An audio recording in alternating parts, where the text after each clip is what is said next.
Welcome to the Get Families Talking podcast with Hafsha, your host. Join us as we introduce various guests with exciting discussions to stimulate different generations of families into conversation. When we start, families listen. When the listening stops, that's when families get talking.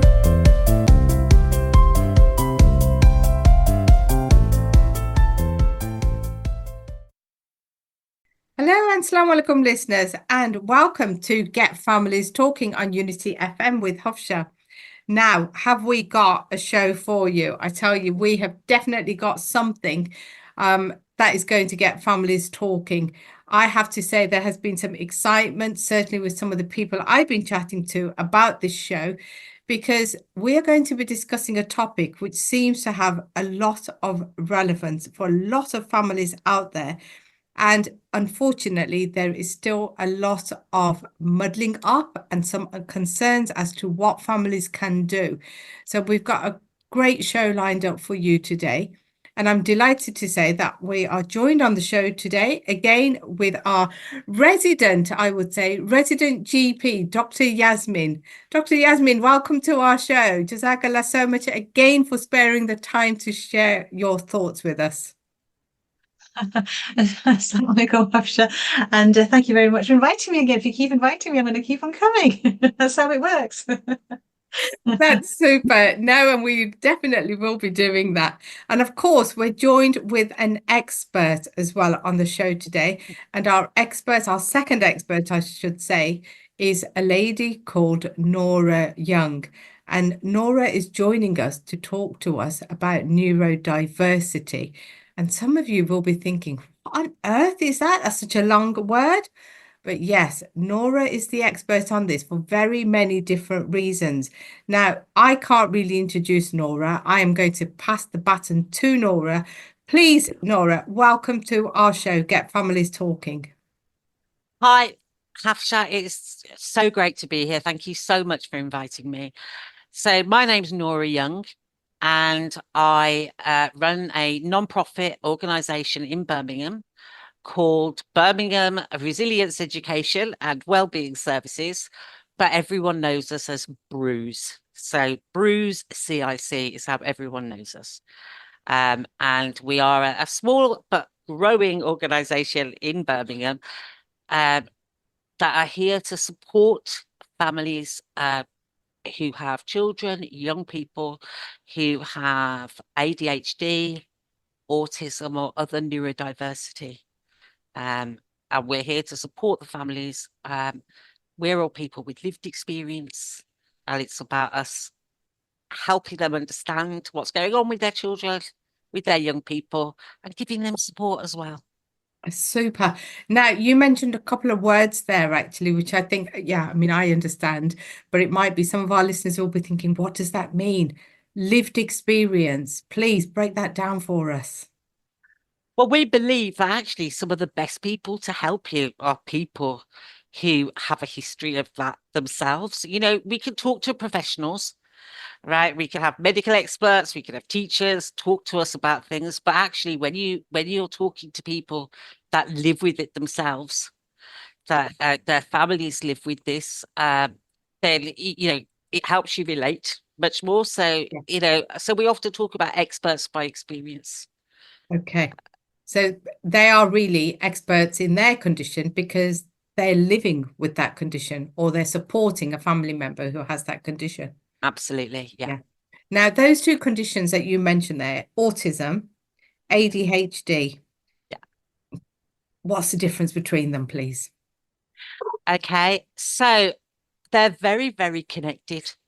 Now, a lot of people have heard of autism. They may have heard of ADHD, but they don't really understand what that's all about. But they're both neurodevelopmental conditions. Basically, we're born with it. It means that our brains are just wired differently. It is something that you don't develop. It's just how you're born, and it just means that you have a brain that's wired slightly differently, that you think slightly differently, you react slightly differently. And ADHD and autism are really quite connected, and you quite often find that they run in the same families. So when you say they run in the same family, Yeah. Would it be fair to say that they can be genetic conditions? If a parent has it, is it likely that a child would have it? Incredibly likely.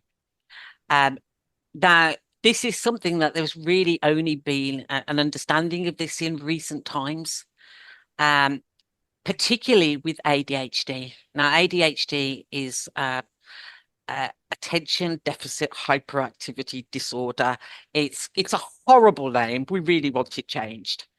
And for a long time, it was considered something that was like a behavior disorder in children.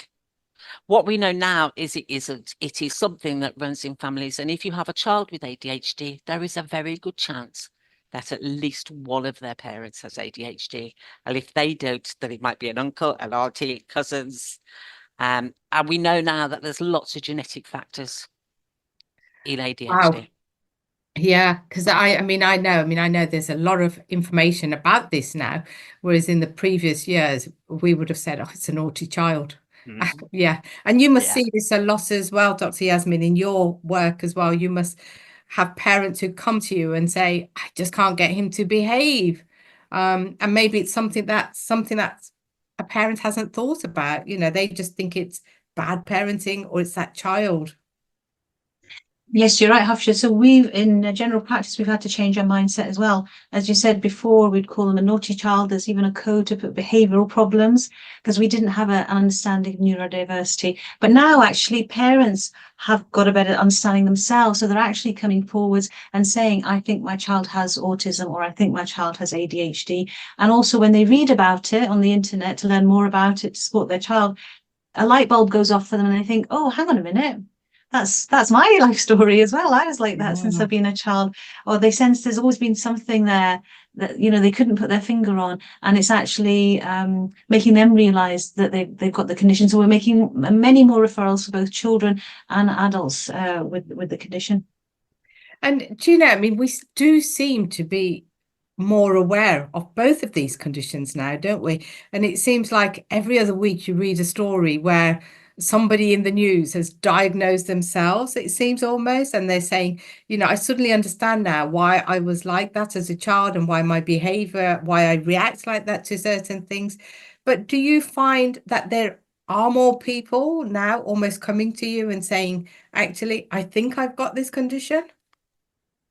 Yeah, so I think it's because people are more aware, but I think Nora can guide me. Is there actually a higher incidence as well, or do you think it is just more down to more awareness and we're making more diagnoses? This has been a debate that people have had. Is there more autism now? Is there more ADHD? Yeah. I honestly believe that it is just that people now recognise it, so that children who in the past would be considered naughty, we now recognise that, oh, actually there might be something going on there that's actually causing that behaviour. There's a lot of adults that are realising that actually the more I find out about autism or ADHD, that sounds like it's describing me. So I don't think there's more of it, but I think that now people are aware of it. So people are going, learning about it, and then going and saying, oh, maybe I should get assessed for this. Could we possibly take this back a step, please? Because we're talking about conditions, two conditions here, and some of our listeners might be thinking, well, actually, tell me what that looks like. What does it look like in a child with ADHD? What are we going to experience with a child? Right. Well, as I say, in the past, people had this idea that it was a conduct disorder in children. And one of the things that people really associate with it is hyperactivity. So hyperactive children. And for a long time, it was considered to be something that was mainly boys that displayed hyperactivity. So, little boys who couldn't sit down, that were disruptive in class, that were shouting out and whatever. What we know now is there's actually 3 different types of ADHD.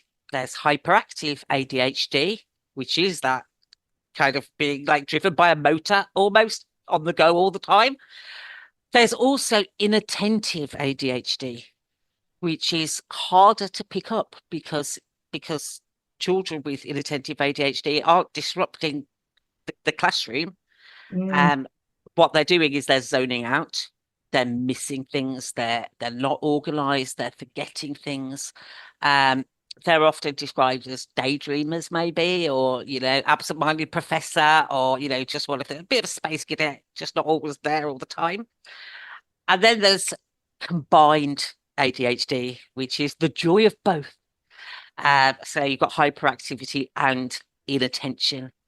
So what you might see in a child is forgetfulness. You've told them something and they've just forgotten it 10 seconds later. Disorganization, you know, that they're not getting the things ready that they need to have. That, you know, you're thinking you're a big girl now, you're a big boy now, why aren't you? You know, you've got to have that ready, and they're not getting that ready. They're not always doing things in the right order. So they won't know what to do first. And as well as perhaps being very chatty, very impulsive. So they'll know the right thing to do, but they won't do it because in the moment they're just impulsive. And so it's looking for those sort of traits. Now, all of those children can do sometimes. You know, every kid can be a bit chatty or a bit, you know, whatever. But it's when you see it on a constant. So it's more than other children. There's several of these traits together. Okay. Now, you're talking about children. Mm-hmm.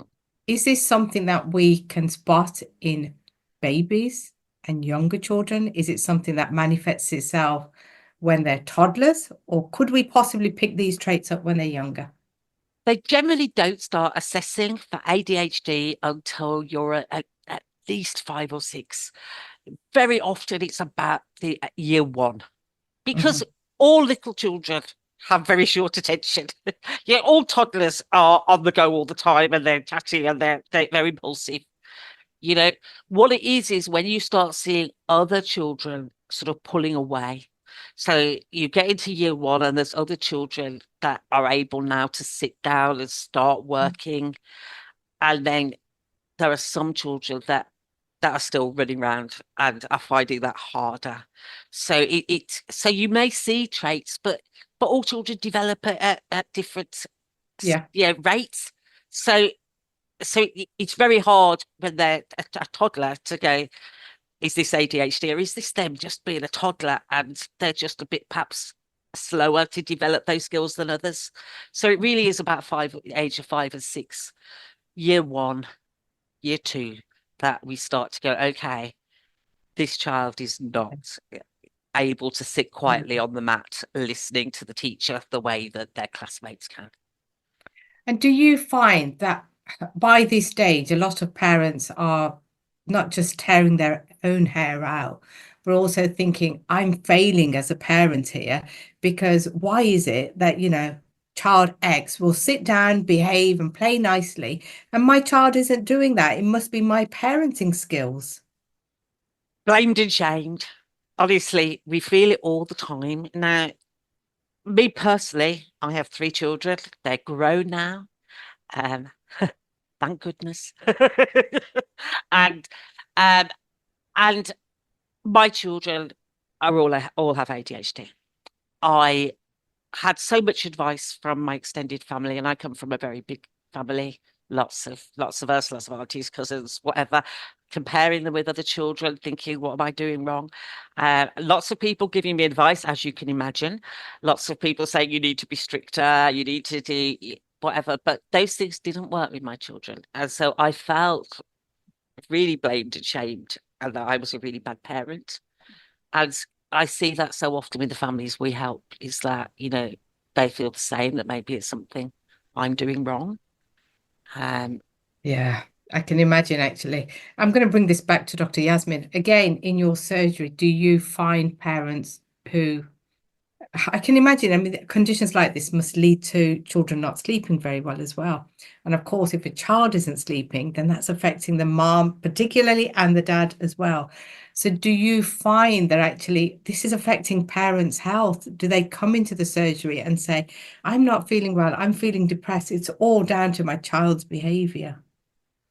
So what I'll say, Hafsha, is sadly, parents don't come in for themselves. They'll come in for the child. And obviously in that conversation, you'll pin down how exactly the whole family is being affected. So even other siblings, you know, the older siblings, if they sharing a bedroom, let's say with a child, as you said, who's having difficulty sleeping, their sleep is going to be disrupted and they've got to go to school the next day as well. So their education is going to be affected. So the whole family is affected. But usually the presentation is the child that's causing the difficulties, shall I phrase it that way. And then in that conversation, obviously, we would ask, well, how are you getting on? And then obviously parents will reveal, yes, well, I'm not sleeping either, and I'm worried all the time. And as Nora said, you know, they'll say, I've got family members saying that, you know, I'm a bad mum, I've done this wrong, I've done that wrong.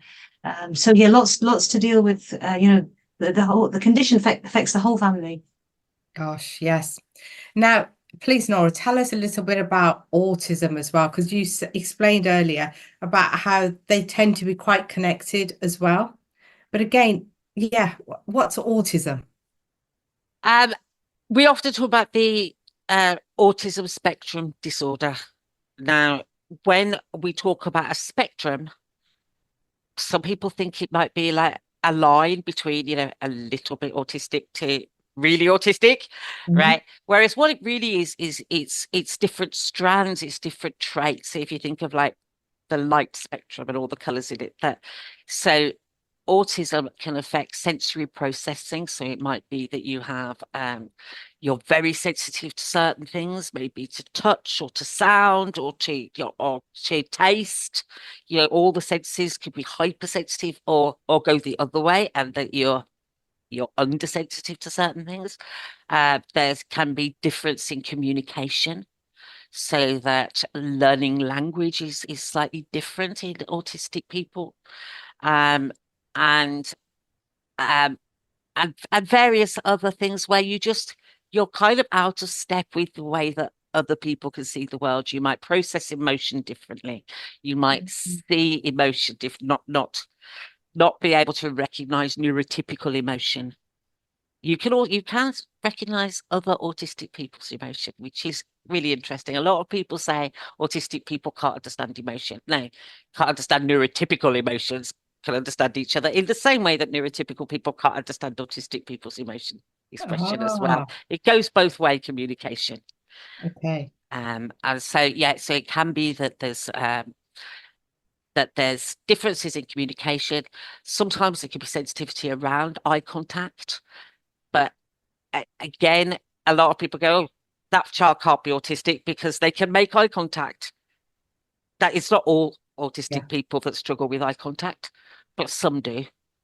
So yeah, it's really hard to kind of you know, put it all into one thing because every autistic person's different. So it looks different in different people, but it's a different way that you're wired in your brain. Yeah, I sort of feel like you're almost describing all of us. It almost feels like we're all autistic and we've all got a bit of ADHD in us at different times, haven't we? Would you say that's fair? You hear this all the time. Are we all a bit on the spectrum? Are we all a bit, you know? Yeah. And I can understand why they say that, because a lot of the things, yeah, we can all be hyperactive sometimes. We could all be, you know, have problems with our sleep. We could all have a sensitivity. But it's on a completely different range when you're autistic or ADHD. And it's constant, and it causes difficulties and problems in your life. Because you're so different from what society expects people to act like. So yeah, it's the same, you know, it's like, you know, everyone can have a trouble sleeping the odd night, but if you suffer from a sleep disorder and never get any sleep, you know, and whatever, it's on a different range. Yeah. So, I mean, one of the things for, say, a diagnosis with ADHD is that it has had a significant negative impact on your life. So they don't give out a diagnosis just because you get sometimes I'm a bit wacky. Yeah, and labeling, I suppose it's good and bad, but I do want to talk more about, you know, attaching labels to children.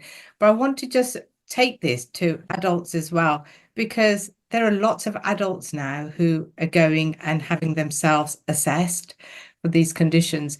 But are you finding that as well? Are you finding that there is more awareness and more adults now are saying, well, actually, maybe I have got this, maybe I should go for an assessment? Yeah. And that is because of the understanding of it has changed. Because at one point they honestly thought it was just something that children had, and that it just magically disappeared the day you left school, and that you outgrew ADHD. But what we understand now is that you don't. What you do is you develop strategies. You learn to mask it, you learn to get by, and quite often you learn very unhelpful strategies. So you tackle it using drugs, alcohol, various unhelpful ways to try and deal with the Right. ADHD. And now we're recognizing that actually a lot of people have been diagnosed with other conditions when actually the underlying cause was undiagnosed ADHD. So I wasn't diagnosed until I was 50. Wow. And I had been treated for decades with for depression. Because I would have periods of terrible depressive episodes where I could barely move, where my thoughts were very dark. And and I'd had lots of antidepressants, I'd had various counseling, I'd done all sorts of things, I'd done all the things that I'd been advised to do. But it turned out that actually it was undiagnosed ADHD, and those depressive episodes were ADHD burnout, which looks like depression, but it comes from a very different cause. And so what we're finding is a lot of people who are going for ADHD assessments, it's after they have been treated for lots of other things in the past, because it wasn't recognized, the ADHD, because they didn't recognize adults could have it, and underdiagnosed in women because they thought it was something only little boys had. Goodness. Nora, can I ask you some personal questions here? And of course, we spoke about lived experience here, and thank you so much for sharing that with us. But I want to ask you, I mean, I'm just thinking, your life must have been so difficult. You had 3 children with a condition as well, and you were trying to manage, support them, help them to grow into lovely adults. And at the same time, you're managing your condition as well. Can you just share with our listeners how tough life must have been for you at that time? I look back at it, and there's times I really don't know how I got through it, but you do, because you're a mother and you keep going, don't you? People say, oh, I don't know how you cope. Well, you do cope. You play the hand that you're dealt and you do it. But it was very hard. So as you say, I have 3 children, and one of my children in particular really, really struggled, and it got to the point where their mental health was so poor. They were diagnosed with borderline personality disorder, which we were kind of told there's no treatment for it. They were put on antipsychotics. They were suicidal. It was awful. I had to give up work. I had been a teacher for 27 years. I was a teacher in Birmingham, and I had to give up work to look after my child, which also meant that once I'd given up work, I couldn't afford the rent anymore in the private rented sector, which meant that we became homeless. And I see these struggles in families I support now all the time, is that it affects everything you're dealing with. I was dealing with my own ADHD. I was dealing with my children's ADHD and autism, and all the other things that adults have to deal with. And it's incredibly tough. There were very, very dark times, and no support around that I could find when I was going through that. And a lot of shame, because I felt that other people were able to do this. Why wasn't I able to do it? Why were my kids struggling? And so you didn't even want to reach out for help, because you'd think everyone would judge you as being a bad parent. And I can imagine lots of relationships as well, lots of relationship issues, maybe relationships breaking down because you're not getting that support, and you're constantly feeling that you're feeling judged by others, you know. Yes, it's I mean, a lot of marriages split up over the strain of raising children with additional needs. As I say, a lot of children with ADHD have at least one ADHD parent. Now we know that women with ADHD are more likely to end up in domestic violence relationships, because we have spent so long feeling that we're to blame for everything. That if we have a partner who is happy to tell us that we're to blame for everything, we will accept that and say, oh, I will try harder, I will try harder. So Yeah. again, I work with so many families where, you have people who've got, perhaps if they've left a DV relationship, they're trying to deal with their children's issues, and they're dealing with their own ADHD at the same time. What would you say to someone who's listening in to the show today and thinking, actually, I'm in that position and I don't know where to turn? Dr. Yasmin, I would say go to your your GP, go and get some support, I mean, I will give you the details about how to get in contact with our organisation. I am very, very happy to talk to and help anyone who thinks that this might be me. But reach out for help, because people won't judge you. There is so much more support now. And, society is changing. We are starting to recognise this. Yeah. And that actually, if you're struggling with your children or with yourself, no one is going. People worry that if I go and say I'm really struggling with my children, I'm really struggling with this, that social workers are going to swoop in and take your children away from you. And that really isn't the case. There is support out there. You just have to reach out for it. And there are people who will understand and will listen. Never disregard professional medical advice or delay in seeking it because of something you have heard on this radio station.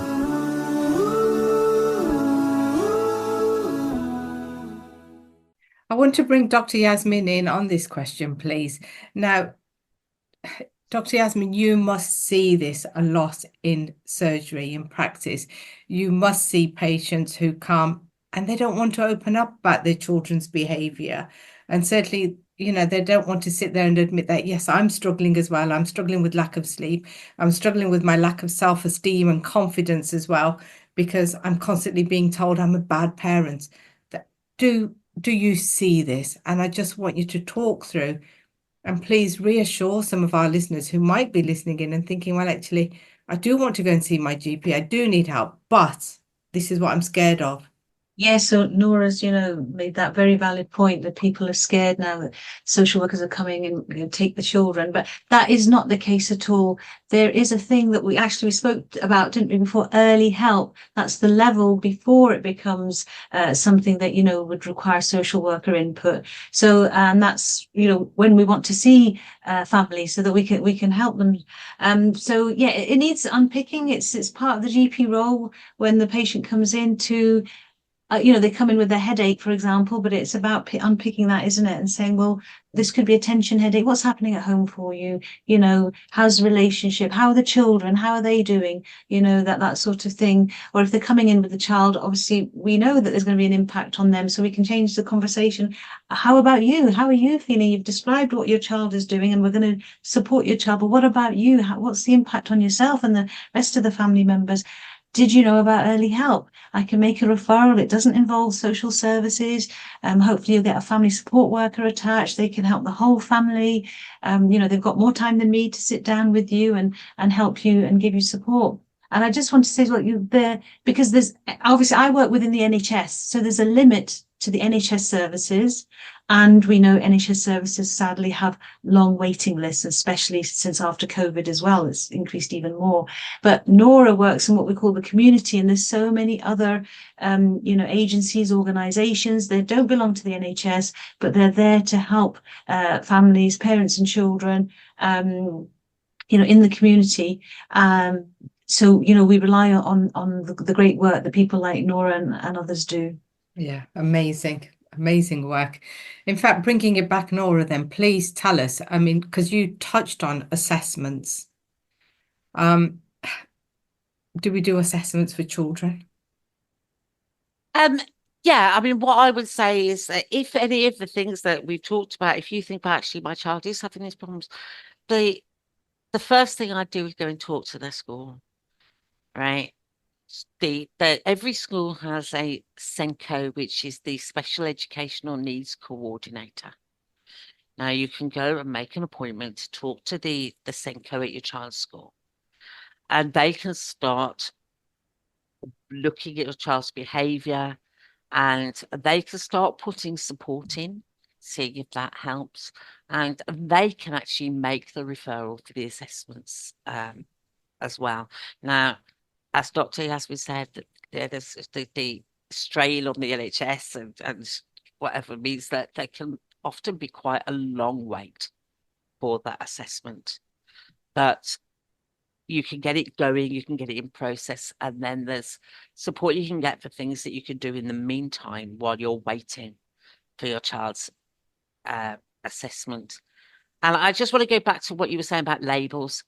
I talk to a lot of parents about this, and they are concerned, well, if I go and ask for an assessment, my child will get labelled, and I don't want them to be limited by having some label stuck on them. And what I say to that is that,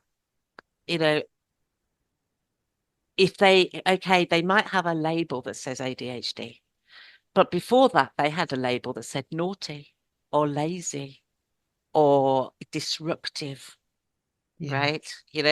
Which are far worse. I had all those labels for so long, and I had a lot more in my head that I gave myself. So I like to think of it as a care label. I really like the fact that inside my jumper, there is a label that tells me not to put it in boiling water because it will ruin it, and that it needs this, that, and the other. So I like to think of that label as a care label, that actually, if we know what our child needs, we can make sure that we're giving them the support that they need, the schools are giving them the support that they need, and that they don't grow up feeling ashamed and blamed and depressed because they don't understand why they're not achieving what perhaps their friends or their relatives are doing. Do you know, you've put that so eloquently, honestly. I think you are so right, because so many parents out there will be thinking, I don't want to label my child as having this condition because it will follow him around in life or her around in life. But you are right, it's a care label. And if that care can be put into place now, it means that that jumper, I love that analogy, won't shrink. They will actually be more because they've had that extra support given to them. If I can just tell you about my daughter. Now, I have the full permission of my children are all over 18. They're adults. They're giving me permission to talk. I don't use their names, but I do talk about them. Now, my daughter was labelled naughty at school. She was labelled an awful lot more than naughty at school, and it was so hard going through all the things that we went through, and we had to fight a lot to get her assessments. But she got her diagnosis of ADHD and autism. She's medicated for ADHD. She is now working as a student nurse. She's at university. She's doing really, really well. Amazing. And and so are my other children are doing really well. My son has just graduated university with a first. He's dyslexic with ADHD, but he's our children can achieve, but they're not going to if everyone just thinks that they're naughty or they're disruptive or that they're whatever. So once we put in that support, because I think that's the other thing people think about. They think, oh, if my child's got ADHD or if my child's autistic, it means that they'll never be able to be successful in life. Whereas actually, when you look around, there are so many very, very successful people with ADHD. There's very successful autistic people. It's not a barrier to success, but what can be is not understanding our own needs and getting the right support and accommodations. Please tell us a little bit more about the support that we could expect or may be able to have access to in school, or for our child rather. So in schools are aware of ADHD, they're aware of autism, and they can do things like give your child movement breaks. So they're not sitting for too long and getting frustrated. They can do things to help children organize and know what they've got to do next. They can, I would tell the children what to do, but I'd also have it written out and have something visual to remind them, because some children, they're listening, they've listened to it all, and as soon as you go, right, off you go and do it, their minds go blank. Right, so having a visual thing to remind them what to do. Some children might need to work in small groups. There's also different aids that you can have in the classroom now. There's actually different equipment that you can use that can help. You can have ear defenders, because very noisy classrooms can be very hard. And you can have, support from a teaching assistant, and down to actually being in a specialist setting if you need to work in a place where there's fewer children, more adults. And what about in the home setting? Because obviously that's school setting. What can families do to support their child with ADHD or autism in the home setting, whilst all of the assessments and everything else is going on? What can we do as a family to help support? Get to know your individual child's needs, right? There isn't a one size fits all, because every person's different. But understanding that kids do well if they can. It's not about kids do well if they want to, right? Sometimes our children haven't got the ability to meet that particular expectation. So, and if they can't do it, then us punishing them isn't going to make them be able to do it. And us having a sticker chart and saying, I'll give you a sticker if you do it, isn't going to make them be able to do it either. What we have to do is look at, okay, what is it they can do? What is it they can't do? And help them do a workaround. So, for instance, having visual things to remind them, having reminders. I mean, I have to say my life is ruled by my Alexa. I'm saying it quietly so it doesn't go off. But right, that's my personal assistant. I know I don't have a memory that will just keep things in there. I can shout things into the air now, and she'll remind me later. We can use those with our children as well. We can get them using these sort of things to help them with reminders. We can help them learn strategies to organize themselves. There are different exercises you can do to help improve your memory. There are different techniques to help with your emotional regulation. So we just need to understand their needs first and then work with it, so that they learn what they need. They learn to advocate for themselves. And it keeps their self-esteem intact, because so many of us grow up thinking we're broken. There's something wrong with us. And then that leads to terrible mental health later. But it also leads to people getting, fed up with school because they think they're stupid. Yeah. So there's no point. Yeah, it makes a lot of sense. And it certainly sounds like, if we can make sure that all families, all children, all young people have the help now, then we can make sure that they achieve every potential that they have as adults as well, and live that, wonderful, fulfilling life that they all deserve as well. Yeah.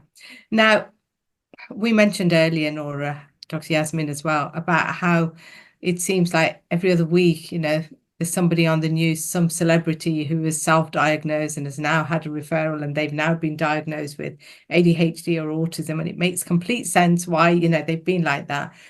But are you seeing this a lot more in adults now as well? Are you seeing that there's more awareness and people saying, well, actually, I have this condition and I now want this label to help me? I run courses for parents of children with ADHD. And I run these courses. They're 6 weeks long, and I do them online so people can do them at home. And what I find is that as the course goes by, parents start saying, you're describing me. So they come on it for their child, but the more they learn about it, the more they're going, do you know, that's me, and this is, and I think quite often it can come as a shock if a professional, perhaps a teacher or somebody, says your child might possibly have ADHD or autism, because It runs in families. So many of us go, no, they're not. They're fine. I was just like that when I was a kid. Yeah, okay. Yeah, that doesn't mean they don't have ADHD. It could be the other way around. And, and so we see that a lot as well. And because I know that with my children, I never suspected it when they were young, because it runs through my family. So the way my kids were, I had cousins like that. I had other people in the family like that. It wasn't unusual. But now that we've got more awareness, we start seeing it more, and then we see it in ourselves. And then we kind of get, oh, okay. Yeah, now it's all starting to make sense. And we can go back through, I realized my dad was very probably autistic with my understanding now. Whereas, we just used to tell people he was very shy. And he was a very shy, very quiet man, But now, and he was born in 1922. They weren't diagnosing anyone as autistic then, but I look back and there are so many traits that, okay. Yeah, people put it down to personality, don't they? Yeah. Dr. Yasmin, what about medication? Because, there seems to be something for every condition out there. And people will say, well, give my child some medicine, that will sort them out. Yeah. So one of the reasons, one of the important reasons to have a diagnosis is that it allows you to go on and have medication. We're not allowed to prescribe medication until there's been a formal assessment with a formal diagnosis. So the medication is started by the pediatricians for children. And unfortunately, there is that almost 2 years waiting list at the moment, sadly, for both ADHD and autism diagnosis for children. But so that's the key thing. But in terms of support, though, of course, the support can start straight away. As soon as you've identified the problems, you can start the support. For adults, when we make referrals, there, just to let you know, there's a couple of questionnaires, one for ADHD and one for autism, and you've got to score a certain, score on them to be able to go forward for the referral. And then again, there's long waiting lists for that. But for ADHD, there is medication, and I know that it can make such a difference. I don't know, Nora, if you want to share your story. I always use Nora as an example to tell people how good medication is. When I got medication for my ADHD, it didn't just change my life. I honestly think it saved my life. Oh, wow. It was, as I say, I'd been on antidepressants, I'd been on, whatever. The ADHD medication has been so life-changing. And I know lots of parents, and I really do get it. They go, I don't want to drug my children because the perception is, if you have hyperactive children, it's like you're giving them a drug to slow them down, and it really, really isn't like that. What it actually is that with ADHD, our brains are understimulated. We don't have enough of something called dopamine in our brain, and another thing called norepinephrine. And so we can't concentrate because our brain is always looking for it. It's thirsty for this missing thing, which is why we struggle we're looking for something to stimulate our brains. Once you take medication, that it's not looking for that anymore, which means that you can concentrate. So I can just sit and get on with stuff. And it's not addictive. It's out of your system straight away. There's people worry, they go, but if they take these now, maybe they will take drugs when they're older, whereas actually what's been found is that it's far more likely that you'll turn to illegal drugs or alcohol if you're unmedicated, because your brain is looking for that thing. So actually taking this medication is life-changing for so many people. And I do completely understand any parent having reservations about giving their child any kind of medication. But when I see the difference, and so many of the families I work with, they go, I was so reluctant to do it, but it was getting worse and worse and whatever, and eventually we decided to, and I wish I'd done it a long time ago now, because it was helping them so much. So yeah, so definitely if there are parents listening in and they're thinking, actually, I want some more advice on this, then please do make sure you do go along and see your own version of Dr. Yasmin, or Dr. Yasmin if you're in that right area, and get some medical help and guidance on that. Please remember, this is just a show. We are simply providing advice on a general note here. Your GP will know your condition and situation better. Nora, please tell us about BRUISE. What's it stand for? Tell me again. Right, so it's Birmingham Resilience Education and Wellbeing Services. Yeah, you don't need to remember all that. I BRUISE love is what we that. call Please make sure you ourselves. do give us a tea bag with it as well. A nice. Well, and that was the thinking, was that actually, and if you look, our logo has got a teacup in it, because I honestly think that one of the greatest things you could do is sit down and talk to a friend over a cup of tea, to talk to someone who gets it. And one of the things when you are dealing with this is that you feel so judged by so many people, that actually just to talk to other people that get it really helps. And so what we do at BRUISE is we offer a 6-week course. It is free. We are funded by Forward Carers, who are amazing, Birmingham Forward Carers. And it's there to support parents, because the effect on parents' mental health is really so extreme as well. If you're not sleeping and you're constantly worrying about the school ringing you up to tell you that your child has done something at school. So we do a 6-week course. It's online, so you can sit at home in your dressing gown with your camera off and just do it. And we go through what ADHD is, how you can help. We help you make a sensory profile for your child so that you know what their individual needs are. We look at ways of tackling behavior, with the understanding that they're not choosing to do this. So how do we deal with it? We look at all of this. But the other big thing that we do is we put you in contact with other parents in the same situation.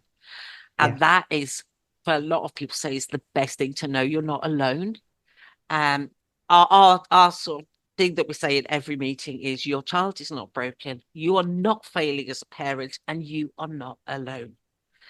And once you've done the course, we have a coffee and chat every Thursday, where you could, so we keep in touch with each other. You can talk to other parents. We've got a private Facebook group, and we organize other things so that support continues, and you can always come back for support whenever you need it, because we don't want to just say, here you are, 6 weeks, bye.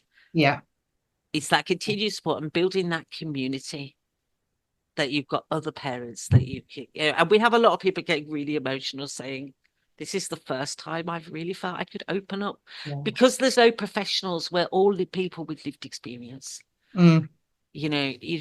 That you feel you can talk about stuff that perhaps you wouldn't even talk to your own sister about, or someone else in your family, because they might judge you. Whereas in our group, you know that everyone there is going to go, oh, I've done much worse than that. That's amazing. Where can our listeners get more information about BRUISE, please? So you can email us. I don't know if there's any way of you getting an email address out to your audience, but absolutely, please share it with us. Yeah, so it's contact us at bruiseeducation.org.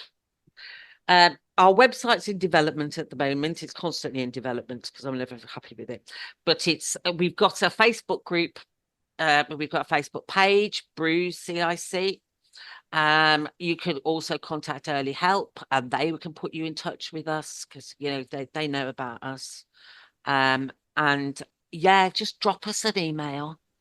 A lot of schools in Birmingham know about us. They should all know about us.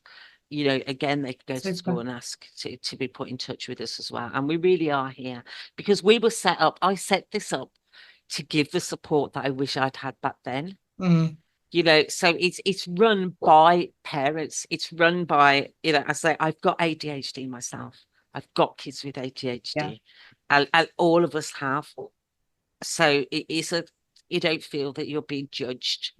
Or that someone's reading out of a textbook. We know that you're not, you're doing great. You're doing great as a parent. And yeah, there's going to be things you go, I should have done it better. But obviously, none of us, we're not saints. We're human beings, right? No, and that's it. There's no guidebook, is there? So it's really great that you've actually set up this organization to help families out there. And of course, if any parent out there is thinking, I've forgotten, I didn't get time to write that down, or you think about it afterwards and you want some more information, then please do dial into the studio. We will make sure that you get that information, and we will make sure we share the website, which is in development, but the Facebook page. Yeah, we've got a Facebook the page email and an as well. email address, and I have a phone number that I can give you as well. That's And you can fantastic. contact me in any Can I way. just add in though, Nora, although it's Birmingham Resilience Education Wellbeing, you're happy to cover, because I know some of the listeners will be from outside of Birmingham. You're happy to sort of help people. Can I say across the West Midlands, or is that expanding it too far? Yeah, we're on Zoom, a lot of the time, so it doesn't matter how many people are there. If you need help, just come and get help. But what we do encourage is what we are trying to do more and more is set up kind of local networks so that we have local support groups, because again, that cup of tea, having someone in your area that you could talk to, they might not be able to do practical help, but they can listen. Our Facebook group's there to give advice. If, has anyone else had this? What did you do? But sometimes it's just to have someone who can listen and go, I know. I understand. Yeah. That's it. You're absolutely right there. And I think that has been such an amazing show. You've just shared so much information with us, both of you. I sort of feel like it really is time to go and put the kettle on and have that brew. Thank you so much for joining us, Dr. Yasmin, Nora. Absolutely. What an amazing show. Thank you so much. And thank you, listeners, for joining in. And as I mentioned earlier, please, this is a show on guidance. If there's anything specific you want to go and talk to, please go and speak to your GP or a medical practitioner about this. You will have your own Dr. Yasmin somewhere, so please make sure you do reach out. And there will be versions of Nora as well. So please, if you're thinking I'm far out of the area, I need some advice, then please do track down and see if there is somebody there who can give you information like Nora has just provided us with. Thank you so much. I will join you all next week, inshallah. Another great show for Get Families Talking. Thank you. Thank you. Jazakallah khair. Assalamu alaikum. Any advice given on Unity FM relating to health conditions must be verified by your doctor. General diet and physical and spiritual well-being is discussed on shows, but this is general only. If you have any medical condition or need medical advice, please consult a doctor. Thank you for listening to the Get Families Talking podcast. Please make sure you do subscribe to our podcast to ensure you never miss an episode. We value your opinions, so please feel free to contact us with your feedback or any other inquiries. Stay tuned for the next episode of the Get Families Talking podcast.